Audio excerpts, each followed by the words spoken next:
Hello बच्चों, कैसे हैं आप? एकदम बढ़िया। तो अपन ने कल की क्लास में पढ़ा था विद्युत द्विध्रुव एवं विद्युत द्विध्रुव आघूर्ण। साथ ही उसका एक अपन ने एप्लीकेशन पढ़ ली थी कि द्विध्रुव की अक्षीय बिंदु पर विद्युत क्षेत्र की तीव्रता क्या होती है।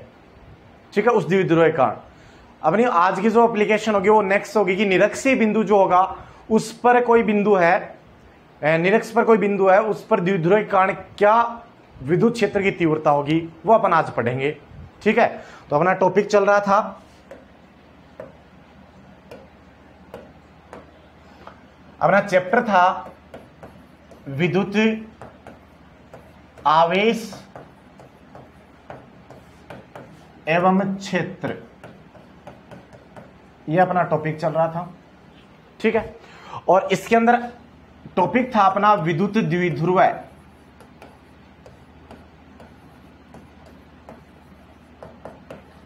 विद्युत द्विध्रुव एवं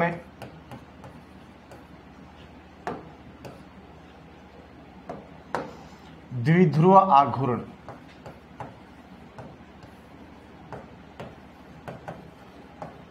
ये अपना टॉपिक चल रहा था, जिसमें एक एप्लीकेशन अपन पढ़ चुके हैं जो कि अपने पास में थी कि विद्युत द्विध्रुव के अक्षीय बिंदु पर। तो अक्षीय बिंदु क्या था कि दोनों जो आपके पास में आवेश थे उनको मिलाने वाली रेखा, वो अक्षीय बिंदु था। उस पर कोई भी बिंदु वो अक्षीय बिंदु। निरक्षीय क्या होगा? निरक्षीय आपको बताया था कल कि एक ये प्लस क्यू चार्ज है और एक आपके पास में माइनस क्यू चार्ज है। ठीक है, और ये प्लस क्यू है, यहां पर ये इसका केंद्र है, तो ये तो होगी इसकी एक्सिस, और इस अक्ष के लंबवत और केंद्र से जो रेखा गुजरेगी उसको आप निरक्ष कहोगे। तो इस पर आपको कोई बिंदु लेना, चाहे आप यहां ले लें चाहे आप यहां ले लें। तो उस बिंदु पर आज का अपना होगा कि किस प्रकार से आप उस पर विद्युत क्षेत्र की तीव्रता निकालते हो। ठीक है,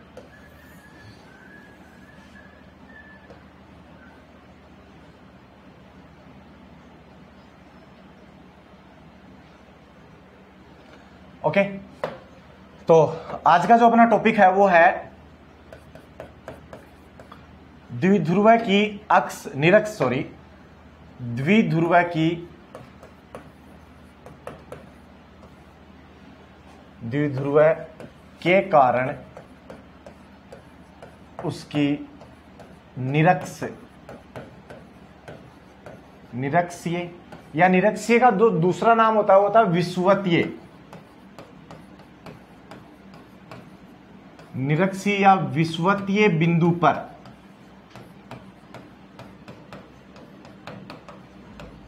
विद्युत क्षेत्र की तीव्रता। ठीक है, यह अपने को आज पढ़ना है। तो निरक्षीय बिंदु के लिए आप फिर से एक द्विध्रुव कंसीडर करेंगे कि मेरे पास एक द्विध्रुव है, वही 2l लंबाई का है, वही प्लस क्यू और माइनस क्यू आवेश है, उसी प्रकार से स्थित है, लेकिन यहां पर अक्ष की जगह क्या होगी? निरक्ष होगी। उस पर आपको कोई बिंदु लेना है।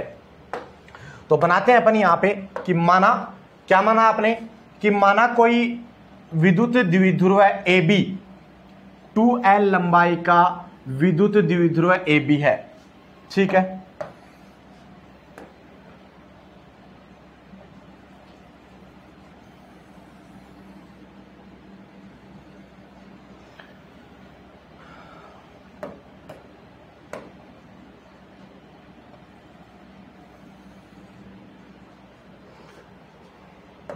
लाइन थोड़ी सी टेढ़ी हो रही है, इसको अपन सीधी खींचने का कोशिश करते हैं। ये तो ये माइनस क्यू है और ये प्लस क्यू है। ठीक है, इसको आपने ए नाम दे रखा है और इसको आपने बी नाम दे रखा है। तो ए बी नाम है इसका, और इसकी जो लंबाई है वो आपके पास में कितनी है? वो 2l है। तो 2l लंबाई का एक विद्युत द्विध्रुव है जिसका केंद्र बिंदु कितना है? ये केंद्र बिंदु हो गया O। इतना अपन लोग पीछे भी माना था लास्ट वाले में भी कि एक 2l लंबाई का विद्युत द्विध्रुव ए बी आपने ले रखा है।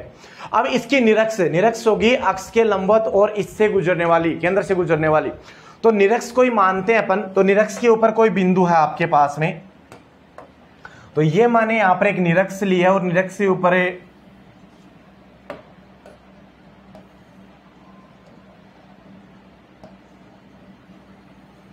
ये निरक्ष है। और इस पर ये बिंदु यहां पे रखा हुआ P, दूरी वही जो अपन लेते आए हैं कितनी R।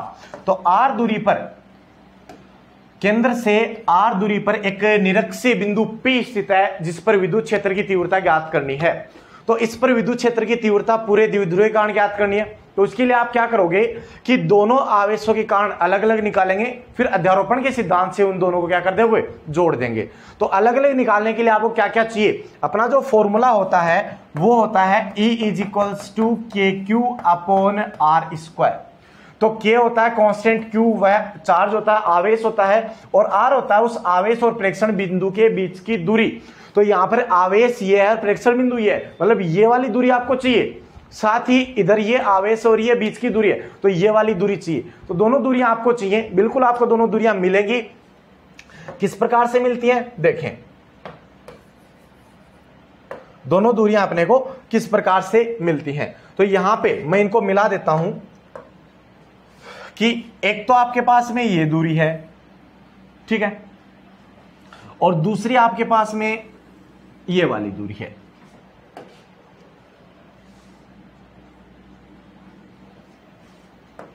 ठीक है, अब दूरी कैसे मिलेगी, ये लंबवत है, इसके लंबवत हो तो सिंपल सी बात है कि ये जो एंगल होंगे, ये एंगल कितने होंगे, 90 डिग्री के समकोण होंगे दोनों, इस साइड वाला भी और इस साइड वाला भी।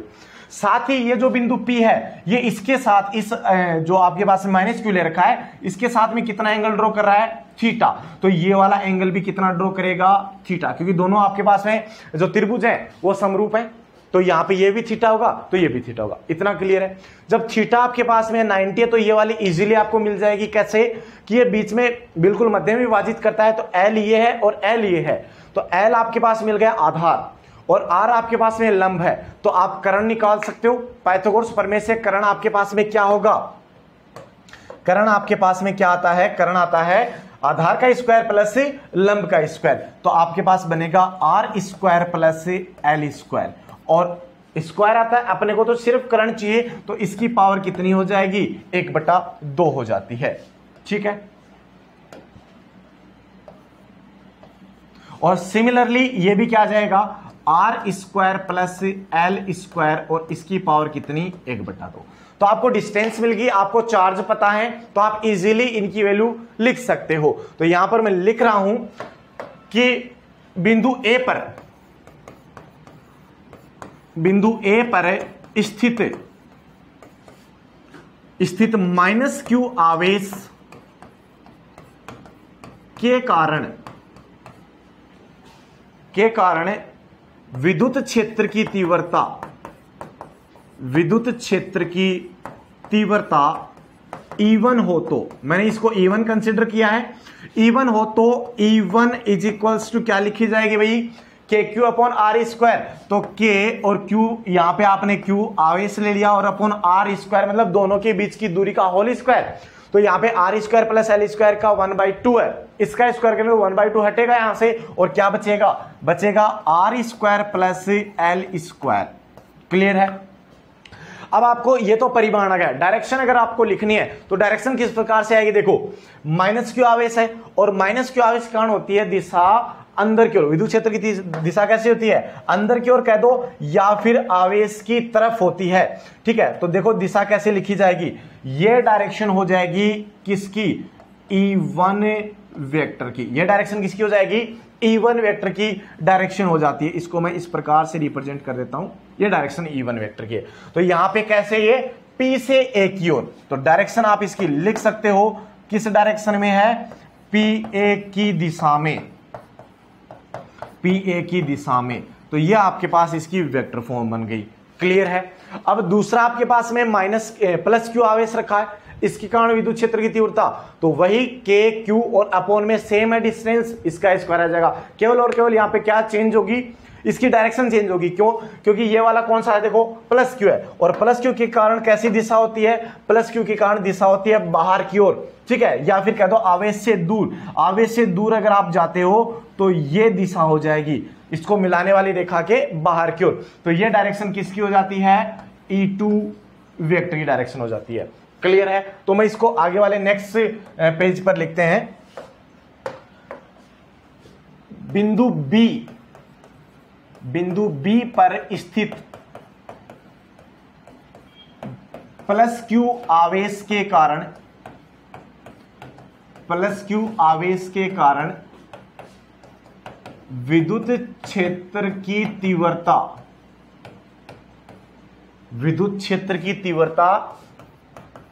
E2 हो तो क्या लिखी जाएगी? E2 आपके पास में E2 is equals to K Q upon में R square plus L square. ठीक है, आर स्क्वायर प्लस क्या लिखी जाएगी? एल स्क्वायर, क्योंकि आपके पास 1/2 था, होल स्क्वायर क्या तो 1/2 हट गया यहां से। और डायरेक्शन कैसे आएगी? डायरेक्शन देखो मैंने यहां पर दर्शा रखी है, बी से कैसे है? पी की ओर, तो लिखी जाएगी डायरेक्शन है बीपी की दिशा में, बीपी की दिशा में। ये आपके पास डायरेक्शन आ गई। क्लियर है? तो डायरेक्शन आपको मिल गई। अब देखो यहां पे एक ही डायरेक्शन आपके पास में ये है और एक ही डायरेक्शन ये है, ना तो एक दूसरे की दिशा में है और ना ही एक दूसरे के विपरीत है। अगर एक दूसरे की दिशा में होता है तो दोनों के बीच में प्लस का साइन आता है, और एक दूसरे के विपरीत होता है तो दोनों के बीच में माइनस का साइन आता है, जैसे कि लास्ट वाले में आया था आपके पास साइन। क्लियर है? लेकिन यहां पे दोनों डिफरेंट है, तो फिर क्या करें अपन? क्योंकि अपने को एक दिशा तो चाहिए, इसके लिए अपन क्या करेंगे कि जो भी अपने पास सदिश राशि होती है उसको अपन घटकों में वियोजित कर सकते हैं, और इसको भी अपन किस में वियोजित करेंगे?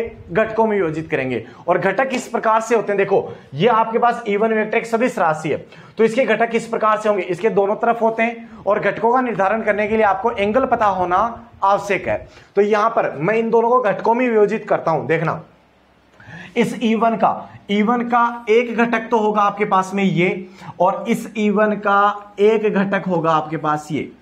क्लियर है? E2 का एक घटक तो इसी के अनुदिश आएगा, और एक घटक आपके पास होता है ये। इस प्रकार से आपको घटक मिलेंगे। अब इनका निर्धारण करने के लिए आपको थीटा चाहिए, बिल्कुल आपके पास थीटा है। तो देखो ये वाली जो रेखा है, ये वाली जो मैंने ऐसे बना रखी है, ये जो 2L है इसके कैसे है? बिल्कुल समांतर है। समांतर है तो उस सिचुएशन में ये वाली रेखा इसको तिर्यक कट कर रही है क्या? ये थीटा, तो एकांतर कोण से ये भी क्या हो जाएगा? थीटा हो जाएगा। और ये वाला थीटा ये ऐसे कट कर रही है तो ये संगत कोण हो गए क्या? तो ये वाला भी कितना हो जाएगा? थीटा हो जाएगा। तो एंगल्स आपको मिल गए। तो अब आप निर्धारण कर सकते हो कि जिसके साथ में थीटा एंगल ड्रॉ होता है वो कोस वाला कंपोनेंट है। तो कोस वाला कंपोनेंट होगा तो देखो E2 के साथ में ये थीटा ड्रॉ कर रहा है तो ये बन जाता है E2 कोस थीटा, और E1 के साथ भी यही कर रहा है तो बनेगा E1 कोस थीटा। अब ये कौन सा? जिसके साथ थीटा ड्रॉ नहीं होता वो साइन कंपोनेंट, तो ये क्या बनता है? ये बनता है E1 साइन थीटा, और ये क्या बनता है? E2 sine theta. इस प्रकार से आपको मिलता है। अब देखें, आपको क्या चाहिए? रिजल्टेंट, इसकी परिणामी चाहिए। तो परिणामी के लिए आप क्या करोगे? ये जो E1 है और ये जो आपके पास में E2 है, इन दोनों को जोड़ेंगे। दोनों का परिमाण समान और दिशा बिल्कुल विपरीत, तो घटकों में वियोजित करेंगे, और घटकों में वियोजित करके आप जोड़ेंगे तो कैसे जुड़ेगा आपके पास में? ये E vector is equals to क्या बनता है? देखना, मैं इसको लिख रहा हूं। यह आपके पास में बनता है, तो बिंदु P पर परिणामी विद्युत क्षेत्र की तीव्रता, वही अध्यारोपण का सिद्धांत यहां पर लगेगा। E वेक्टर हो तो क्या लिखा जाएगा? E vector is equals to E1 vector plus E2 vector. अब दोनों देखो ना तो समान दिशा में ना विपरीत है, तो इसको घटकों में ही जोड़ना पड़ेगा, और दोनों को घटकों में जोड़ोगे तो पहले के घटक क्या थे? E1 कोस थीटा और प्लस E1 साइन थीटा, और प्लस में बनेगा E2 कोस थीटा और प्लस में E2 साइन थीटा। देखो यहां पे आप ये बात लिख सकते हैं कि चूंकि दोनों का परिमाण क्या है? दोनों का परिमाण समान है, तो जब आप यहां पे वैल्यू रखोगे तो यहां देखो E2 साइन थीटा और E1 साइन थीटा, E1 और E2 का परिमाण समान है, दिशा दोनों की बिल्कुल ऑपोजिट है, तो एक दूसरे को निरस्त कर देंगे, तो यहां से ये दोनों तो हो गए कैंसिल आउट। ठीक है, और E1 cos थीटा और E2 cos थीटा, देखो परिमाण इनका समान, दिशा भी इनकी समान, तो क्या होंगे, जुड़ जाएंगे। तो परिणामी जो विद्युत क्षेत्र की तीव्रता बचेगी वो केवल क्या बचेगी, E is equals to E1 cos theta और E2 cos थीटा।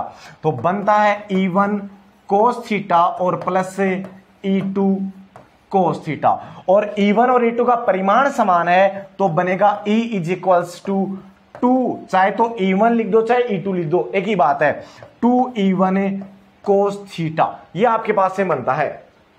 ठीक है, इनको इक्वेशंस देते चलें तो ये इक्वेशन नंबर 1 थी और ये इक्वेशन नंबर 2 है और ये आपके पास इक्वेशन नंबर 3 है। अब इसमें डायरेक्शन भी अपने को लिखनी है क्योंकि सदिश राशि है, तो ये तो लगाया मैंने डायरेक्शन। अब डायरेक्शन इसकी दो किस प्रकार से है, यहां पे ये माइनस क्यू ये प्लस क्यू, तो जो आपका विद्युत द्विध्रुव आघूर्ण उसके अपन अनुदिश या उसके विपरीत लिखते हैं, अनुदिश लिखेंगे तो या तो उसकी दिशा में होगा या विपरीत होगा। तो यहां पे देखो डायरेक्शन कैसे होती है, डायरेक्शन पी वेक्टर की जो डायरेक्शन होती है, मैं यहां पे लिख रहा हूं पी वेक्टर की जो डायरेक्शन है वो होती है ऋण आवेश से धन आवेश की ओर, नेगेटिव से पॉजिटिव की ओर, और यहां पे रिजल्टेंट की डायरेक्शन आई है ये, तो इसके कैसे आई, ऑपोजिट, ऑपोजिट आएगा तो डायरेक्शन में क्या आएगा, माइनस का साइन आएगा, और माइनस का साइन आएगा तो क्या लिखा जाएगा, देखना तो आपके पास में लिखा जाता है माइनस का पीक है। क्लियर है, तो E1 की वैल्यू है वो तो आप इक्वेशन 1 से लिख देंगे। अब cos थीटा की वैल्यू और चाहिए आपको, cos थीटा इसी आप डायग्राम से निकालेंगे, चाहे तो इस वाले ट्रायंगल से निकालो चाहे इस वाले त्रिभुज से, कोई से भी आप निकाल सकते हो। और cos इज इक्वल टू क्या होता है, आधार बटे कर्ण होता है, क्या होता है, आधार बटे कर्ण। तो आधार तो आपके पास में ये रहा, कितना आएगा ये देखो 12 थी टोटल, तो ये कितना आ जाएगा, L आ जाएगा। तो L तो गया आधार और कर्ण हो गया R square plus L square की पावर 1/2, तो वहां से अपन लिख सकते हैं, तो क्या लिखेंगे अपन, नेक्स्ट लिखेंगे ज्यामिति से, जो अपने डायग्राम बनाया था उससे अपन लिखते हैं ज्यामिति से cos थीटा बराबर, cos बराबर है आधार बटे कर्ण, आधार कितना था L और कर्ण कितना था R square plus L square की पावर 1/2। cos थीटा मिल गया अपने को, cos थीटा मिल गया, E1 इक्वेशन 1 से लिख देंगे। तो इस इक्वेशन 3 का क्या बनता है देखें, तो समीकरण 3 से अपने को परिणामी विद्युत क्षेत्र की तीव्रता मिलेगी 2 इंटू E1 की वैल्यू रख दो चाहे E2 एक ही है क्योंकि परिमाण समान है, तो क्या बनता है KQ upon R square plus L square और multiply cos theta L upon R square plus L square और इसकी पावर 1/2। डायरेक्शन कैसे थी, माइनस की पीक, ये आपके पास में बन जाता है। तो देखो 2QL क्या बन गया, द्विध्रुव आघूर्ण, चूंकि द्विध्रुव आघूर्ण का फॉर्मूला अपन जानते हैं, द्विध्रुव आघूर्ण क्या होता है, P is equals to Q into में 2L होता है। तो ये तो रहा Q और ये 2L, इनकी जगह P रख सकते हो, और ये देखो R square plus L square की पावर 1 है और वो कितनी है, वो आपके पास में 1/2, तो टोटल कितनी होगी 3/2 होगी। तो क्या लिखा जाएगा, E vector is equals to KP और अपोन में आपके पास बनता है R square plus L square की पावर 3/2, और डायरेक्शन कैसे है, डायरेक्शन इस प्रकार से है।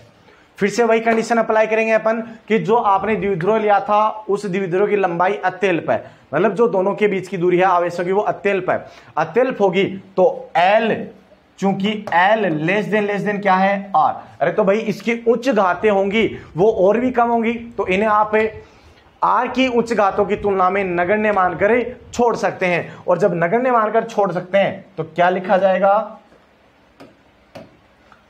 इसलिए L स्क्वायर लेस देन क्या हो जाएगा R स्क्वायर, नगण्य मानकर छोड़ेंगे तो आपके पास में बनेगा E vector is equals to क्या बनता है, KP अपॉन